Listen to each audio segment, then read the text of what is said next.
ईमानदारी का फल, best friend Hindi motivational story. नमस्कार दोस्तों, आप सभी का स्वागत है। आज के ये मोटिवेशनल स्टोरी ईमानदारी का ज्ञान बताएगी। तो चलिए शुरू करते हैं। काफ़ी समय पहले की बात है। प्रतापगढ़ नाम का एक राज्य था। वहाँ का राजा बहुत अच्छा था, मगर राजा को एक सुख नहीं था। वह यह कि उसके कोई भी संतान नहीं थी और वह चाहता था कि अब वह राज्य के अंदर किसी योग्य बच्चे को गोद ले ताकि वह उसका उत्तराधिकारी बन सके और आगे की भागदौड़ सुचारू रूप से चला सके। और इसी को देखते हुए राजा ने राज्य में घोषणा करवा दी कि सभी बच्चे राजमहल में एकत्रित हो जाए। ऐसा ही हुआ। राजा ने सभी बच्चों को पौधे लगाने के लिए भिन्न भिन्न प्रकार के बीज दिए और कहा कि अब हम 6 महीने बाद मिलेंगे और देखेंगे कि किसका पौधा सबसे अच्छा होगा। महीना बीत जाने के बाद भी एक बच्चा ऐसा था जिसके गमले में वह बीज अभी तक नहीं फूटा था, लेकिन वह रोज उसकी देखभाल करता था और रोज पौधे को पानी देता था। देखते ही देखते 3 महीने बीत गए। बच्चा परेशान हो गया।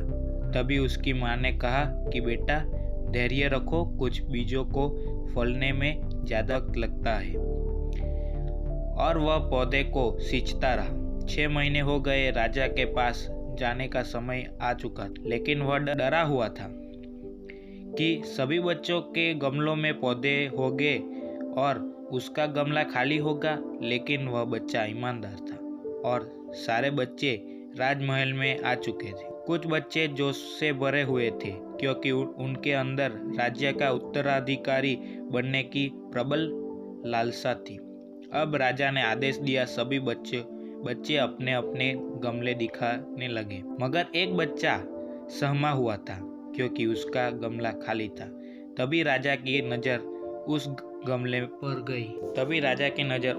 पर गई। उसने पूछा, तुम्हारा गमला तो खाली है? तो उसने कहा, लेकिन मैंने इस गमले की 6 महीने तक देखभाल की है। राजा उसकी ईमानदारी से खुश था कि उसका गमला खाली है, फिर भी वह हिम्मत करके यहाँ आ तो गया। सभी बच्चों के गमले देखने के बाद राजा ने उस बच्चे को सभी के सामने बुलाया। बच्चा सहम गया और राजा ने वह गमला सभी को दिखाया। सभी बच्चे जोर से हंसने लगे। राजा ने कहा, शांत हो जाइए, इतने खुश मत होइए। आप सभी के पास जो पौधे हैं वो सब बंजर है।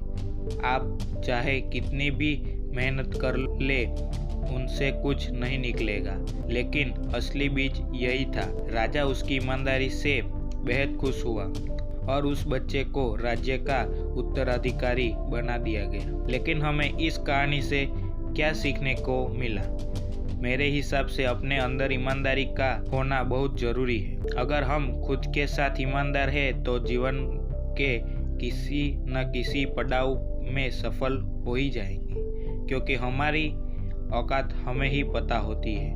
हम खुद को पागल बनाकर खुद का ही नुकसान करते हैं। अगर आपको हमारी यह स्टोरी अच्छी लगी हो तो हमारी YouTube चैनल स्टोरी शेक को सब्सक्राइब करना मत भूलना, जिससे कि आपको ऐसे ही amazing stories, moral stories and inspirational stories, motivational stories हमारी YouTube चैनल पे मिलती रहेगी। Thanks for watching this video.